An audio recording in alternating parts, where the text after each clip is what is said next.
This case is gonna give you chills. Welcome to Creep Time on TikTok with Silas Dean. This story is from a man named Grady Hendrix about his childhood back in the 80s. So his parents had moved into this house around May of 1981. He's like any other 9-year-old kid. He realizes he can sneak downstairs in the middle of the night and grab anything he wants from the kitchen without his parents finding out. Until one night, while he's sneaking down in the dark, he hears something that makes him freeze. The sound of a fork hitting a counter in the kitchen. From the hallway, he can see the outline of a tall, thin man who had been eating at the kitchen counter. He races upstairs and he gets his parents up from their sleep, but of course by the time they go downstairs, there's nothing. But over the next couple of months, there's odd instances of strange noises in the house, there's things being misplaced in the kitchen. Over that summer, while he's lying awake in bed, he hears movements coming from the ceiling above him, so he flips over on his back. He recounts seeing a pair of eyes staring back at him from the ceiling vent. He becomes hysterical. His parents get up, they have to search the attic, they search all the crawl spaces, but still, they're not finding anything. They just keep assuming that he's freaked himself out. But by the end of that summer, an HVAC inspector comes to the house and finds something horrific. The rotting remains of a dead man who had crawled into their vent system and was living in their walls.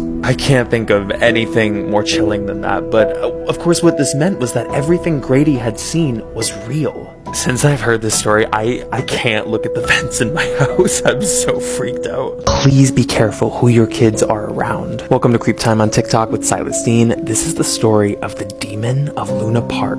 Luna Park was a thriving theme park in Australia, even through the late 1970s. It was home to the popular ride known as the Ghost Train. On June 9th of 1979, the Godson family were at the park when a mysterious costumed man approached the family without speaking a word. The mother, Jenny, just assumed that this was a park actor, so she ended up taking this photo of her son Damien standing with the man just before he would join his brother and father riding the Ghost Train that very evening. While the boys are riding, the mother, Jenny, walks off to go grab a snack, but then returns to find the ride completely engulfed in flames. The Ghost Train had been set on fire with 35 people on the ride at the time. 7 of those riders would never make it off, including her husband and 2 children. At some point much later, Jenny would remember the mysterious costumed man who had approached the family just before the fire broke out. She ends up contacting the park owners to try to inquire about who the man might have been, and to their horror, they explain that they do not employ any costumed actors within the park. For years, police have pleaded with the public, but the man in the mask has never been identified and is largely suspected to be involved with the fire of June 9th. Till this day, he is only known as the Demon of Luna Park. I haven't covered many cases that deal with the paranormal on this account, but this is a story that stuck out to me. Welcome to Creep Time on TikTok with Silas Dean.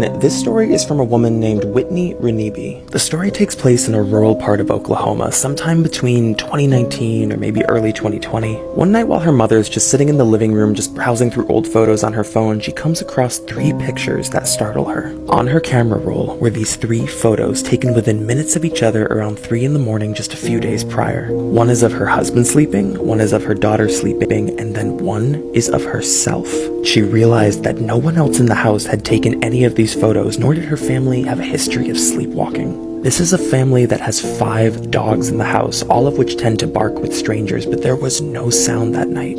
Till this day, she has no idea who took these pictures or how they were able to do so without disturbing the house or the dogs. The photos are a haunting mystery, leaving the family with one question: who took these pictures? Thank you to Ty Hopper for suggesting this case because it is eerie. Welcome to Creep Time on TikTok with Silas Dean. This is the disappearance of Michael Negrete. Michael was a freshman studying under a music scholarship at UCLA in the year 1999, described by his friends as very well liked and a very friendly kid. On December 10th, the night of his disappearance, Michael would attend a dorm party on the same floor as his dorm and then returns to his room and plays a computer video game against a friend who's in another room until 4 a.m. So right after 4, he leaves his dorm to go congratulate his friend across the hall for beating him in the video game and is then witnessed returning to his room. This is the last verified sighting of Michael. The following morning by 9 a.m., his roommate wakes up to find him gone. He hadn't taken any of his clothes, he hadn't taken his shoes, his keys were still there, his wallet, everything of his was still in the room. Police launch a campus-wide investigation that turns up almost nothing. No evidence of any kind of a secret life or a lover. There's no issues to support battles with depression or substance abuse. He didn't even have a car on campus. He's just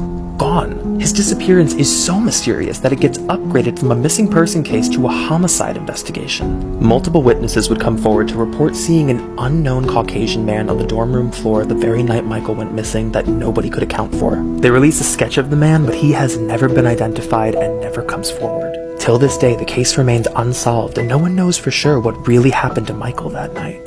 Thank you to everybody who asked me to do this case. I will do my best. It is highly detailed. Welcome to Creep Time on TikTok with Celestine. This is the disappearance of Bryce Laspisa. Bryce is a couple of days into his sophomore year of college when his friends start to notice that he's exhibiting strange behaviors, he's becoming paranoid and consuming substances, so they contact his parents. Concerned, his parents insist that he makes the 7-hour drive back home to stay with them. But the following morning, they get an alert of a service request at a rest stop called Button Willow, so they contact the station. They end up getting a hold of a serviceman who says he'll go check to see if Bryce is still around because he filled up his tank with gas just a few hours before. He does find Bryce, but finds that he's been sitting in the same exact spot for over 3 hours. His parents get a hold of him, and despite the odd behavior, they just end up insisting that he gets on the road. When he's still not home, his parents end up contacting the police. The phone company ends up doing an emergency trace of his cell phone and finds that he is still at this rest stop. It had been like an additional 9 hours of him sitting in the same exact location. Police do show up that evening, and they're able to find him, so they end up questioning him. They run a sobriety test, but all of his behavior seems normal, and they just have him call his parents, who surprisingly, despite all of this strange behavior, just insist that he gets back on the road. A few more hours go by, and the same serviceman from before actually contacts the parents and says that he is still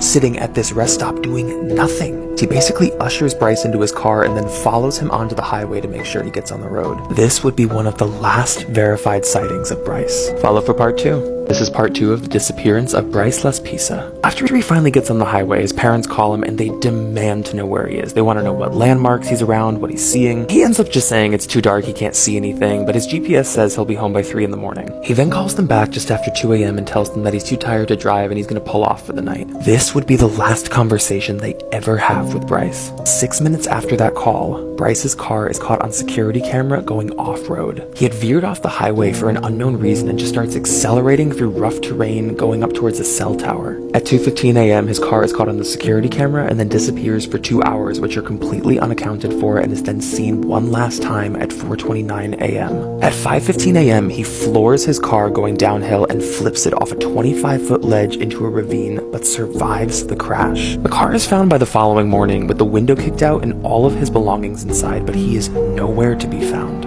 Police conduct a number of searches using trace canines that were able to track that after the crash, he was able to travel pretty far on foot, but then at some point his trace just disappears. It's possible after the crash he had some sort of head injury and couldn't remember who he was, and he had just wandered off in confusion and gotten lost. But despite multiple search efforts, none of his remains nor any evidence of his whereabouts has ever been found. Till this day, the case is marred with endless questions about what really happened to Bryce that night. Welcome to Creep Time on TikTok with Celestine. Today we're looking at 3 seemingly normal pictures with dark backgrounds. Number 1. At first glance, this kind of looks like just any other normal family picture around the holidays, until you take a closer look at the father and see a hand on his shoulder that seemingly does not belong to anyone in this picture. Initially thought to be an optical illusion and that the arm here actually belongs to the boy in the middle, he later comes forward and says that he did not have his right arm around anyone, making the hand seen in this picture a chilling mystery. Number 2. This picture seen here looks like any other normal portrait, maybe of a couple in the early 1900s, but to fuel the horror, this is actually a post-mortem photograph, and the woman seen here is not alive in this photo. Post-mortem photography was actually a common cultural practice even through the early 1900s, where a deceased loved one was dressed and staged and then posed with their family or spouse for one final photo.